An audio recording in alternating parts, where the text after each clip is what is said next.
Hi everyone, ఈరోజు మన ఛానల్లో ఫిష్ థిక్ గ్రేవీ ఫ్రై అనేది మీకు చూపిస్తాను. ఈ వీడియోని అయితే లాస్ట్ వరకు చూడండి, ఎక్కడా స్కిప్ చేయొద్దు.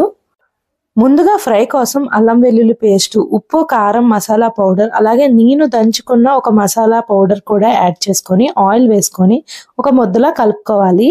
ఇప్పుడు ఈ పేస్ట్ ని ముక్కలకి బాగా పట్టించుకొని ఒక 15 మినిట్స్ వరకు ముక్కల్ని అయితే ఫ్రిడ్జ్ లో గానీ అలా బయటని గానీ పెట్టుకొని మ్యాగ్నేట్ చేసుకోవాలి.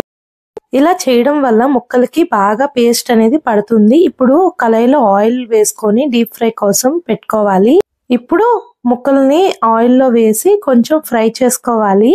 అలాగే ముందు మసాలా ఆడానని చెప్పాను కదా, చాలా సింపుల్ గా అయిపోతుంది మసాలా. ఆ మసాలా కూడా నేను చూపిస్తాను ఈ వీడియోలో.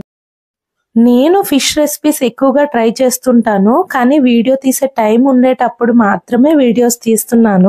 ఆల్మోస్ట్ అన్ని ఛానల్స్ లో ఫిష్ రెసిపీస్ అనేవి చాలా వెరైటీస్ అయితే ఉంటుంటాయి, కానీ కొన్ని రెసిపీస్ మాత్రమే అందరూ ట్రై చేస్తూ ఉంటారు. ఈ రెసిపీ మాత్రం చాలా బాగుంటుంది, యూనిక్ రెసిపీ. ఎవరు పెద్దగా ట్రై చేయలేదు, మీరు అయితే ట్రై చేసి చూడండి.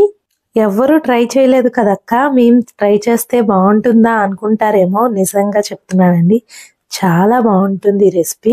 ఎక్కువ ఇంగ్రీడియంట్స్ ఏం అవసరం లేదు. మేమైతే ఎక్కువగా టమాటా యూస్ చేయము, కర్రీస్ లో చాలా తక్కువగా యూస్ చేస్తాము. ఆయిల్ లో ఉల్లిపాయలు వేపుకొని ఒక పక్కకి పెట్టుకోవాలి. ఈలోగా మసాలా అని చెప్పాను కదా, దాని ప్రాసెస్ చూపిస్తాను చూడండి. ధనియాలు 1 కప్పు, అలాగే సోప్ 1 కప్పు కలిపి వేయించుకొని, ఇప్పుడు నేను బ్లెండర్ తీసుకున్నాను కదా, ఆ బ్లెండర్ లో ఇది గ్రైండ్ చేస్తున్నాను చూడండి.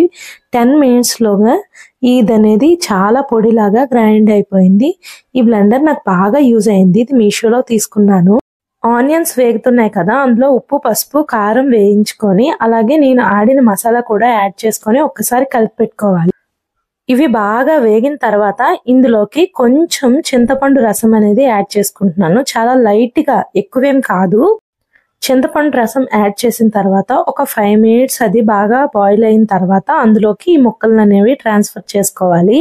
ఇందులో వాటర్ ఏం యాడ్ చేయాల్సిన అవసరం లేదు. మూత పెట్టుకొని అలాగా కుక్ చేసుకుంటే లైట్ గా ఆ గ్రేవీ అనేది ఈ ముక్కలకి పడుతూ ఉంటది. ఇప్పుడు ఒకసారి మూత తీసుకొని ముక్కల్ని అలా లైట్ గా టర్న్ అవుట్ చేసుకోవాలి. ఆల్రెడీ వేపుకున్నాం కాబట్టి ముక్కలు విరిగిపోవు. ఇప్పుడు మీద నుంచి పచ్చిమిరపకాయలు, అలాగే కరివేపాకు, నా దగ్గర అయితే ఈరోజు కొత్తిమీర లేదు, అందుకే నేను యాడ్ చేయలేదు, కానీ వేసుకొని మళ్ళీ ఒకసారి టర్న్ చేసుకొని ఒక 10 మినిట్స్ అలా కుక్ చేసుకోవాలి.